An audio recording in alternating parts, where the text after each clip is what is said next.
প্রিয় দেশবাসী, আজও আমি অবাক হই শিক্ষিত স্বল্প শিক্ষিত লোকগুলো বাঙালি এবং বাংলাদেশি জাতীয়তাবাদ নিয়ে দ্বিধাদ্বন্দ্ব এবং বিভক্ত। আমি বাংলাদেশি জাতীয়তাবাদ ও বহুদলীয় গণতন্ত্র বিশ্বাস করি।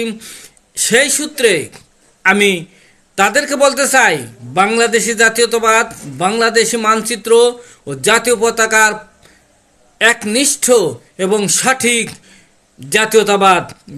আমি বাঙালি, তাই বলে বাঙালি জাতীয়তাবাদ হতে পারে না।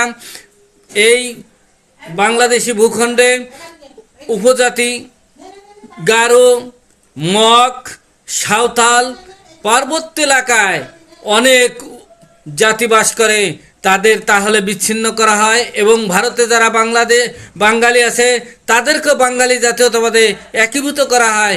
এটা সঠিক নয় বলে আমি মনে করি। আমি লেখক, চা বিক্রেতা গোলাম মাওলা শিকদার।